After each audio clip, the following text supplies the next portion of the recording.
अध्यात्म विज्ञान कोई धर्म या संप्रदाय नहीं है, ये स्पिरिचुअल साइंस है जो कुदरत के कानून पर आधारित है। ये विज्ञान पूरे ब्रह्मांड के सभी रहस्यों को उजागर करता है और जीवन के सभी पहलुओं को समझने के लिए एक नई दृष्टि देता है।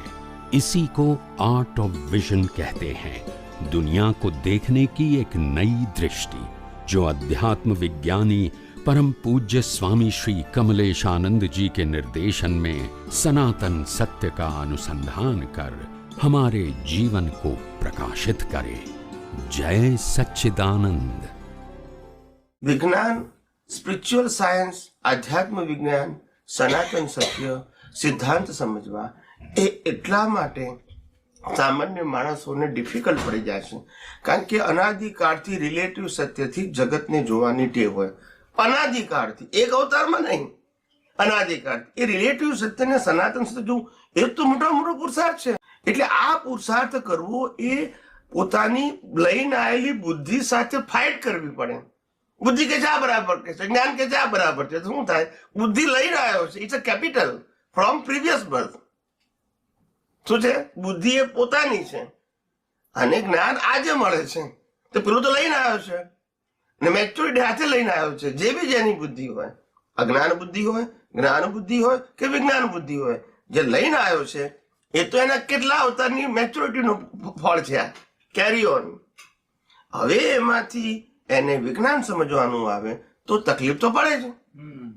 આજે મેં અનાદિકાળથી રામ, કૃષ્ણ, મહાવીર, શિવ, સ્વામિનારાયણને ભગવાન માન્યા હોય અને પછી જ્ઞાની એવું કે, વિજ્ઞાની એવું કે રામ, કૃષ્ણ, મહાવીર ભગવાન નતા, એની અંદર ભગવાન છે, તો સ્વીકારતા દમ નીકળી જાય એ તો બની શકે। બોલતા નથી, યસ કે નો નીકળી જાય, એમાં આપણે શું કરી શકીએ? પણ વિજ્ઞાનીનું કામ છે જેમ છે તેમ કહેવાનું, કારણ કે વિજ્ઞાની એક જ એવા હોય કે આ જેને આ જગતમાં કોઈ સ્વાર્થ ના હોય, ના શિષ્ય બનાવે, ના મંદિરો બનાવે, ના સંસ્થાઓ બનાવે, ના વરઘોડા કાઢે, એટલે જ એમ છે તેમ બોલી શકે। ધર્મ અને વિજ્ઞાનની એ બહુ જ શાર્પ છે। શાર્પ ખ્યાલ આવ્યો? એકદમ શાર્પ છે, તલવારની ધાર જેવી। અને ધર્મના સ્થાનની કેટેગરીમાંથી આધ્યાત્મના સ્થાનની કેટેગરીમાં આવું એ ધાર ઉપર ચાલવા જેવું છે, કારણ કે તમારી બધી માન્યતાઓ ઝીરો થઈ જાય છે। શું થઈ જાય છે? કેમ? કારણ કે રિલેટિવ સત્ય। કેમ ઝીરો? તો કે કુદરતી રચના। વેલ્યુ ક્યારે હોય કે તમારી અંદર કેપેસિટી હોય તો હું આમ કરી શકું છું, હું બોલી શકું છું, હું વિચારી શકું છું, હું ક્રિયા કરી શકું છું, હું ક્રિયા ફેરવી શકું છું, હું બદલી શકું છું, એવું બધું હોય, ખ્યાલ આવ્યો? તો તમારો ધર્મ તમારામાં જીવતો રહે। હવે આપણે કહીએ કે મન, વચન, કાયાની અવસ્થા માત્ર કુદરતી રચના છે અને એની બધી વેલ્યુ ઝીરો છે। હવે કેમનું ડાયજેસ્ટ થયા? અત્યાર સુધી કરતા પણ મન, વચન, કાયા ચલાયા હોય અને બધી વસ્તુઓની વેલ્યુ કરી હોય, સત્તા, સંપત્તિ, સંબંધો અને સાધનોની। હવે આપણે વેલ્યુ ઝીરો કરવાનું કહીએ તો કેમનું ડાયજેસ્ટ થાય? વાત તો લાગે જ।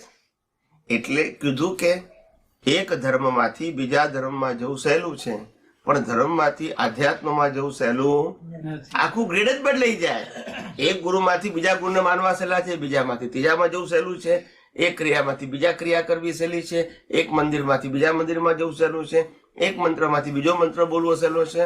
પણ આ ધર્મના માર્ગથી વિજ્ઞાનના માર્ગે જવું એ આખું ગ્રેડેશન ચેન્જ કરવાનું છે, એમાં ચેન્જ સબ્જેક્ટ નથી કરવાનો। સમજાય છે? રિલેટિવ સત્યને બદલાવાનું નથી, રિલેટિવ સત્યથી મુક્ત થવાનું છે। અને પેલામાં રિલેટિવ સત્યને આમાંથી આમાં જવાનું, આમાંથી આમાં જવાનું, પણ રિલેટિવ સત્ય તો ખરું જ। આ એટલી શાર્પ રેખા છે।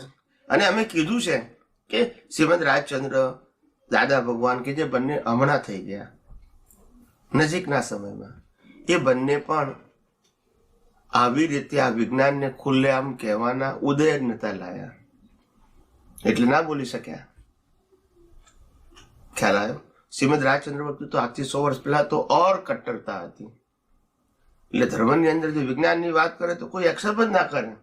ખ્યાલ આવી ગયો? અને બુદ્ધિશાળી કોમ જૈનની જૈનો તો એક્સેપ્ટ જ ના કરે. એવું કે હું આ કર્ણનો રામ કે મહાવીર જ છું તો એક્સેપ્ટ કરે? ના કરે. આવું છે.